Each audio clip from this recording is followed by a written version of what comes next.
آپ کے امور حکومت کو کیوں خلفائے راشدین کے دور کے ہم پلہ قرار دیا جاتا ہے؟ عمر ثانی کہلانے والے حضرت عمر بن عبدالعزیز کا اسلام کو طاقت دینے والے اور خلافت راشدہ کے دوسرے عظیم خلیفہ حضرت عمر بن خطاب رضی اللہ تعالی عنہ سے کیا رشتہ تھا؟ دشمن آپ کو کس نظر سے دیکھتے تھے؟ ان کے یہاں خلیفہ عمر بن عبدالعزیز بن مروان کا کیا مقام تھا؟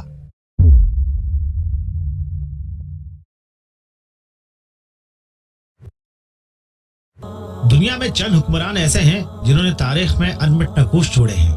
اس فہرست میں خلیفہ عمر بن عبدالعزیز سر فہرست ہے۔ حضرت عمر بن عبدالعزیز کو مسلم تاریخ کے بہترین حکمرانوں میں سے ایک سمجھا جاتا ہے، جو 4 صحیح رہنمائی کرنے والے خلفاء ابو بکر، عمر، عثمان اور حضرت علی رضی اللہ تعالی عنہ کے بعد دوسرے نمبر پر ہیں۔ در حقیقت بعض حلقوں میں انہیں پیار سے اسلام کا 5واں اور آخری خلیفہ بھی کہا جاتا ہے۔ رومی شہنشاہ نے جب ان کی وفات کی خبر سنی تو کہا، ایک نیک شخص کا انتقال ہو گیا ہے۔ مجھے اس سنیاسی کو دیکھ کر حیرت نہیں ہوئی جس نے دنیا کو ترک کر کے اپنے آپ کو اللہ کی عبادت کے لیے پیش کر دیا۔ وہ شخص جس کے قدموں میں دنیا کی تمام لذتیں تھیں، پھر بھی اس نے ان سے آنکھیں بند کر رکھی تھی، تقویٰ اور ان کے ساری کی زندگی بسر کی تھی۔ حضرت عمر بن عبدالعزیز نے بطور خلیفہ صرف 30 ماہ حکومت کی، لیکن اس مختصر عرصے میں بھی انہوں نے دنیا ہی بدل دی۔ ان کا دور خلافت اموی کے 92 سالہ تاریخ کا روشن ترین دور تھا۔ وہ مصر کے گورنر عبدالعزیز بن مروان کے بیٹے تھے، جبکہ ان کی والدہ ام عاصم خلیفہ حضرت عمر فاروق رضی اللہ تعالی عنہ کی نواسی تھی۔ حضرت عمر بن عبدالعزیز 682 عیسوی حلوان مصر میں پیدا ہوئے، لیکن انہوں نے اپنے والدہ کے چچا مشہور عالم عبداللہ ابن عمر سے مدینے میں تعلیم حاصل کی۔ وہ 704 عیسوی میں اپنے والد کی وفات تک مدینے میں رہے، جب انہیں ان کے چچا خلیفہ عبد الملک نے بلایا اور ان کی شادی اپنی بیٹی فاطمہ سے کر دی۔ انہیں 706 عیسوی میں خلیفہ ولی بن عبد الملک کے بعد مدینے کا گورنر مقرر کیا گیا۔ حضرت عمر بن عبدالعزیز خلیفہ ولید اور خلیفہ سلیمان کے دور میں مدینے کے گورنر رہے، لیکن جب سلیمان شدید بیمار ہوئے تو انہوں نے وارث مقرر کرنا چاہا۔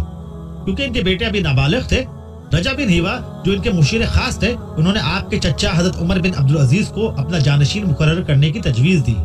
سلیمان نے تجویز مان لی۔ خلیفہ نامزد ہونے کے بعد حضرت عمر بن عبدالعزیز نے منبر سے لوگوں کو مخاطب کرتے ہوئے کہا، اے لوگو، مجھے تمہاری مرضی اور تمہاری مرضی کے بغیر تمہارا خلیفہ نامزد کیا گیا ہے تو میں حاضر ہوں۔ میں آپ کو آپ کی بیعت سے فارغ کرتا ہوں جو آپ نے میری بیعت کے لیے لیا ہے۔ آپ جس کو مناسب سمجھیں اپنا خلیفہ منتخب کریں۔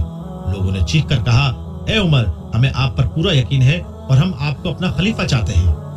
حضرت عمر بن عبدالعزیز آگے بڑھے اور کہا، لوگو، جب تک میں اللہ کی اطاعت کرتا رہوں میری اطاعت کرو، میں اللہ کی نافرمانی کروں تو تم پر میری اطاعت لازم نہیں۔ حضرت عمر بن عبدالعزیز انتہائی متقی اور دنیاوی آسائشوں سے بیزار تھے۔ انہوں نے اسراف پر سادگی کو ترجیح دی اور حکمران خلیفہ کے لیے تمام اثاثے اور دولت بیت المال میں جمع کرا دی، یہاں تک کہ انہوں نے شاہی محل کو بھی چھوڑ دیا اور ایک معمولی گھر میں رہنے کو ترجیح دی۔ وہ شاہی لباس کے بجائے پردورے کپڑے پہنتے تھے اور اکثر اپنے نانا خلیفہ عمر بن خطاب رضی اللہ تعالی عنہ کی طرح عوام میں پہچانے نہیں جاتے تھے۔ اپنی تقرری کے بعد شاہی نوکروں، غلاموں، لونڈیوں، گھوڑوں، محلوں، سنہری لباسوں اور جائیداد کے تمام عالیشان ملفوظات کو ترک کر کے بیت المال کو واپس کر دیا۔ خلیفہ عمر بن عبدالعزیز نے اپنی بیوی فاطمہ سے بھی کہا کہ وہ اپنے والد خلیفہ عبد الملک سے ملنے والے زیورات واپس کر دے۔ وفادار بیوی نے ان کی بول کی تعمیل کی، یہ سب بیت المال میں جمع کر دیا۔ بعد میں انہوں نے اپنی پرتعیش اشیاء کو 23,000 دینار میں نیلام کیا اور اس رقم کو خیراتی مقاصد کے لیے خرچ کیا۔ علامہ سیوطی نے اپنی تاریخی تصنیف تاریخ الخلفاء میں درج کیا ہے کہ عمر بن عبدالعزیز جب خلیفہ تھے تو دن میں صرف 2 درہم خرچ کرتے تھے۔ انہیں اپنے ماتحتوں سے کم تنخواہ ملتی تھی۔